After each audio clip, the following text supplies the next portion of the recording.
Ya, Bismillahirrahmanirrahim. Assalamualaikum warahmatullahi wabarakatuh. Selamat malam pemirsa TV Manakara.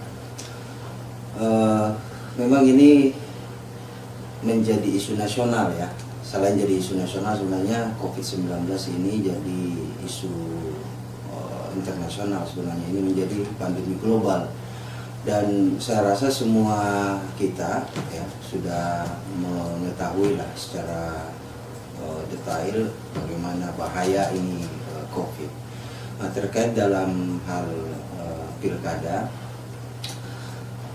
dari analisis publiknya itu ini sebenarnya menjadi kesempatan dalam dua segmen ini. Pertama, para kandidat ini bisa mengkampanyekan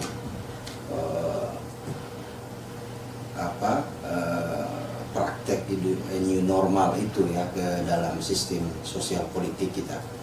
Ya, selain secara normatif, kalau new normal itu bagaimana social distancing bisa dijaga, kemudian misalnya keluar masuk rumah pakai masker, kemudian aktivitas seperti cuci tangan setelah beraktivitas dan mau beraktivitas itu dilakukan. Tapi itu secara normatif. Kalau secara sosial politiknya bisa dibangun ke arah yang lebih luas, ini sebenarnya menarik bagi para kontestan di pilkada ini ya. Bagaimana kalau dalam bahasa umumnya itu seorang pemimpin yang lahir dari masa krisis itu tentu lebih teruji, lebih memiliki kapasitas dibanding pemimpin yang lahir dari kondisi yang wajar-wajar saja. Nah, di COVID-19 ini tentu menjadi tantangan tersendiri bagi para kandidat ini. Bagaimana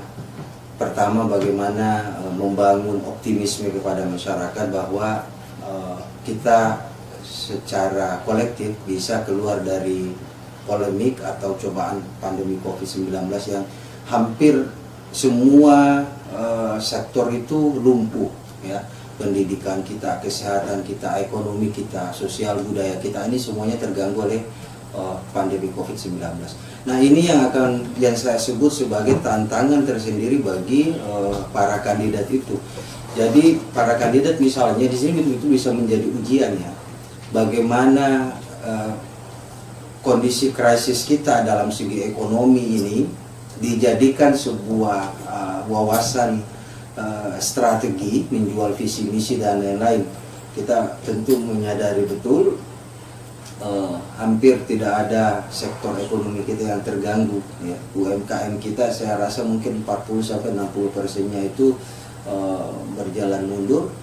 Kita pernah melakukan riset untuk beberapa segmen di pelaku bisnis ekonomi menengah ke bawah itu, seperti warkop misalnya, itu pengusaha warkop itu sangat mundur. Nah, kesempatan ini yang menurut saya menjadi tantangan tersendiri bagi para kandidat ini untuk menunjukkan kapasitasnya, menjadikan tantangan yang ada yang ditinggalkan oleh COVID-19 ini menjadi entitas baru, wawasan berpolitik, berekonomi, berpemerintahan yang baru. Nah, kalau kita berbicara soal tantangan berarti ada plus minusnya. Nah, kalau kita berbicara minus, mungkin akan lebih banyak minus di penantang karena ruangnya lebih kecil ketimbang misalnya petahana yang akan melanjutkan nanti, karena ruangnya dia lebih terbuka untuk memberikan keluasan dirinya, menempatkan dirinya selaku calon kandidat dan juga jadi pelaksana pemerintahan dalam COVID-19 ini. Karena satu, mempoles dengan kegiatan-kegiatan program, dan tentu lebih banyak muncul dong pemerintah daerah ketimbang penantang. Apalagi di zona merah ini sudah tidak ada kerumunan, tapi kalau untuk petahana dia akan sering lebih muncul. Nah, kalau dia lebih memanfaatkan kondisi ini dengan greget prestasi untuk menurunkan angka COVID-19, pasti ini lebih memudahkan. Itulah plusnya dia. Tetapi ketika tidak mampu menunjukkan tren pengurangan atau kita bisa masuk di zona hijau ini, tentu itu juga menjadi minus bagi petahana. Melihat sisi ini, bagaimana situasi pada saat zona merah di pilkada ini? Ya, kalau dari aspek strategis ya, saya rasa plus minus itu ada. Minusnya bagi petahana itu ketika refocusing misalnya itu tidak mampu digunakan secara maksimal, itu bisa menjadi bom waktu tersendiri itu. Taruhlah misalnya BLT masih data BLT itu masih sangat tumpang tindih, penyalurannya apalagi, kemudian kita tahu kan ini baru-baru hampir semua kabupaten di Sulbar terutama yang akan menggelar pilkada itu semuanya dapat penalti dari Kementerian Keuangan. Anggaran kita sampai 35% itu di penalti. Ini menurut saya tantangan tersendiri sebenarnya bagi petahana.